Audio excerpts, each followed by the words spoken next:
মুনাস হিসাবে দাঁড়িপাল্লায় ভোট দিলে জান্নাত পাওয়ার নিশ্চয়তাও দিয়েছে। এই আরডিএস প্রকল্পের মধ্যে কত হাজার কোটি টাকা ডিস্ট্রিবিউট হয়েছে জানেন? 22,000 কোটি টাকা ডিস্ট্রিবিউট হয়েছে। 11,000 কোটি টাকা আগে দেওয়া হয়েছিল।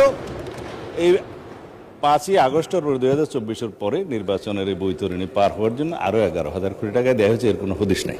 একটা কথা মনে রাখবেন, আহলে বাইতের বিরুদ্ধে, ইমামে হাসান হুসাইন রাদিয়াল্লাহু তাআলা আনহুর বিরুদ্ধে যারা কথা বলবে, কাগজে কলমে লিখে রাখেন, দলিল মূলে লিখে রাখেন, তারা কখনো আমার নবীর সুপারিশ পাবে না। আমার নবীর সুপারিশ পাবে না। আর আমল কম হতে পারে, জীর্ণ শীর্ণ হতে পারেন, ইমানটা তাজা আছে, দেখবেন আপনি হাসরের মাঠে মূল্যবান মূল্যায়ন পাবেন। আমাদের দেশে তো কিছু লোক আছে, একটা তো আছে আদা ফাতলা, আমির হামজা নামে একজন। এত এটা আদা ফাতলা, এটা মেন্টাল হয়ে গেছে কেন? এইটা যে কি কয় কি না হ্যাঁ নিজেই জানে না। এ বলতেছে আমার নবী নাকি কোনো উপকারই করতে পারবে না। আচ্ছা, এই কথা যেই ব্যক্তি কয়, এর কি কোনো এলেম আছে? হ্যাঁ, এলেম নাই। এই জন্য এদেরকে বলি, এখনো সময় আছে, ভালো করে লেখাপড়া করো। আমার নবীজি নাকি কোনো উপকার করতে পারবে না, এই কথা যারা বলে, তার মানে বুঝতে হবে 100% ওরা নবীর দুশমন।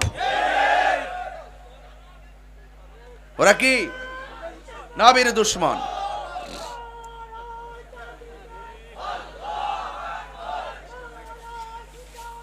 আরে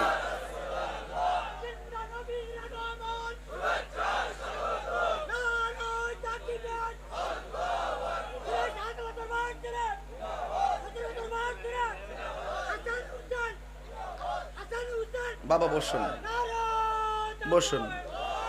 আপনি পুরা ওয়াজের মধ্যে আর একবার সুযোগ পাবেন। এখন দিয়ে দিবেন না পরে দিবেন?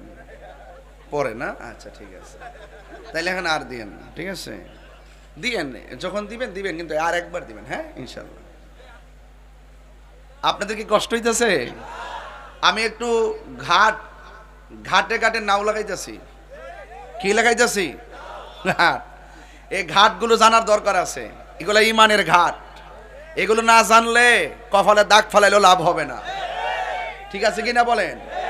এই জন্য ঘাটগুলো মনে রাখবেন। যারা বলে নবী উপকার করতে পারবে না, আচ্ছা কোন তো দেখি আমার নবী উম্মতের জন্য সুপারিশ করবেন, এটা কি কোনো সন্দেহ আছে? নবীজিকে ক্ষমতা দিয়েছেন কে? এরপর নবী যদি আমাদের জন্য সুপারিশ করেন, এটা কি আমাদের জন্য উপকার না? এই উপকার না?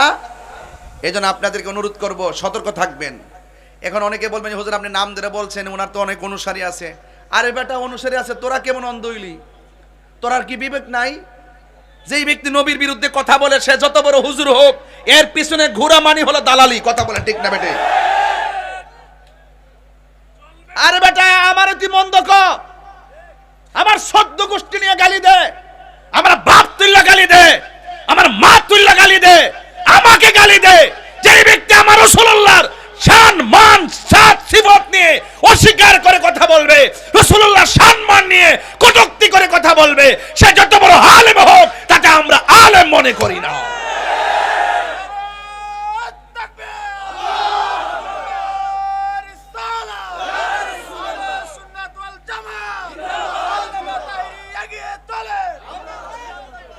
তাইলে বলুন তো দেখি, নবীর চাইতে সৃষ্টি জগতে কেউ কি আর বড় আছে? এখন বলবেন হুজুর এখনই আইসাই যেতে উল্টা পাল্টা মনে করছেন, শুরু করছেন।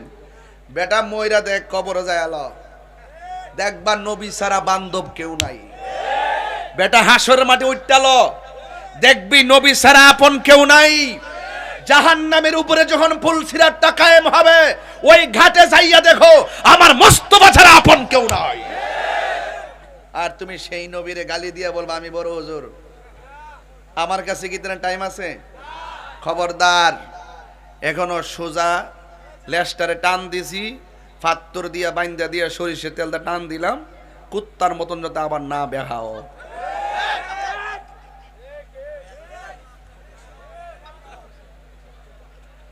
এখন বলুন, আমরা কি ইয়াজিদি না হুসাইনি? মহরমের তাৎপর্যের দাম কম না বেশি? বলেন, সন্তান দেওয়ার মালিক কে? ইজ্জত দেওয়ার মালিক কে? এবার আসুন একটু সামনে বাড়ি। হাসান হুসাইনের হাতে ধরলেন এইভাবে, আখাযা বিয়াদি হাসানিন ওয়া হুসাইনিন, আমার নবী একদিন হাসান হুসাইনের হাতে ধরলেন, ধরে বললেন, তোমরা যদি আমাকে ভালোবাসতে চাও এই দুইজনকে ভালোবাসবে। সুবহানাল্লাহ কয় নাকি লাগে রে? আমার পোলাপানগুলো কোথায়? পোলাপান্ডি কই? পোলাপান্ডি? তা আপনারা আওয়াজ করেন না কেন? আওয়াজ করেন না কেন? জোরে কোন সুবহানাল্লাহ বলেন। আমি তো সাফুর থেকে আইছি, 17 মিনিট লাগছে। এই 17 মিনিট লাগছে, আপনারা কয়েক হাজার মানুষ এখানে বসে ওয়াজ শুনতেছেন। এর চাইতে বড় দোয়া কি আমার জীবনে কিছু আছে? আপনারা আমার শক্তি, আপনারা আমার অনুপ্রেরণা। এজন্য আওয়াজটা বড় করে বলবেন, বলেন ইয়া হুসাইন, বলেন ইয়া হুসাইন, শাহ হুসাইন। এই যে হাত এইভাবে ধরে বললেন, কেউ যদি আমাকে ভালোবাসতে চাও আমার হাসান হুসাইনকে ভালোবাসো। শুধুমাত্র তাই নয়, ওয়া আবাহুমা, তাদের বাবাকে ভালোবাসো। শুধুমাত্র তাই নয়, ওয়া উম্মাহুমা, তাদের মাকে ভালোবাসো। তোমরা যদি এই চারজনকে ভালোবাসো, আমি নবী বলে দিলাম তোমরা জান্নাতে আমি নবীর পাশাপাশি থাকবে। যাদেরকে ভালোবাসলে নবীর পাশে থাকা যায়, এদেরকে ভালো না বেশি কি পারা যায়? বলেন, তাদেরকে ভালোবাসতে হবে, সিদ্ধান্ত কার? আল্লাহর। গভীর মনোযোগ, বেশি লম্বা চূড়া আলোচনা করব না, সময় মতো মাইকটা ছেড়ে দিব। বাদইরের বাবারা, ও কসবার বাবারা, খাওড়ার বাবারা, আমি তাহিরিকে নতুন করে চিনাইবার কিছু নাই। মনে বড় কষ্ট লাগে, মানুষ জেনে শুনে কিভাবে সত্যকে গোপন করে। আরে টাকা তো যেই কোনো মানুষ রুজি করে, টাকা পেলে, বান্ডেল পেলে মানুষ কেমনে সত্য গোপন করে ফেলে। ইসলাম ইসলাম অনেক মানুষ বলে রে বাজি, সময় মতো ইসলামের কথা কয় না। বান্ডেল পাইলে ইসলামের কথা আর কেউ বলে না। ও বন্ধু, আমি আপনাদের এই খেদমতে মুহররমকে সামনে রেখে কিছু কথা বলে যাব। ও আমার মা, ও আমার বাদইরের মা, শুনে যান আমার কথা। আমার আল্লাহ রাব্বুল আলামিন কুরআনুল কারীমের মধ্যে সুন্দর করে বলে দিয়েছেন। আমার আল্লাহ বলেন, কুল লা আসআলুকুম আলাইহি আজরান ইল্লাল মাওয়াদ্দাতা ফিল কুরবা। আল্লাহ রাব্বুল আলামিন কয়, বন্ধু দেখেন, আল্লাহ নিজে কয় না, কয় বন্ধু আপনি বলেন। তার মানে বোঝা গেল নবী হলো আল্লাহ সাক্ষী। নবী কি? নবী আল্লাহ সাক্ষী, তার বাস্তব প্রমাণ। আল্লাহ রাব্বুল আলামিন বলেন, কুল হুয়াল্লাহু আহাদ আল্লাহুস সামাদ লাম ইয়ালিদ ওয়া লাম ইউলাদ ওয়া লাম ইয়াকুল লাহু কুফুয়ান আহাদ। আল্লাহ বলে, ও বন্ধু আপনি বলে দিন আমি আল্লাহ হইলাম এক। আল্লাহ বাদুরে গ্রামে নেমে এসে বলে নাই, কসবার জমিনে আল্লাহ মাটিতে নেমে এসে বলে নাই। আল্লাহ রাব্বুল আলামিন তার বন্ধু নবীকে দিয়া সুন্দর করে তার ওয়াহাদানিয়াতের স্লোগান সমাজে প্রচার করে দিলেন। আল্লাহ বলে, ও বন্ধু আপনি বলে দিন আমি আল্লাহ এক। আমার নবী হলো আল্লাহ দেখার আয়না।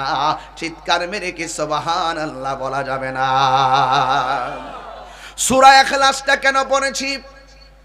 একবার যদি সূরা ইখলাস পড়ে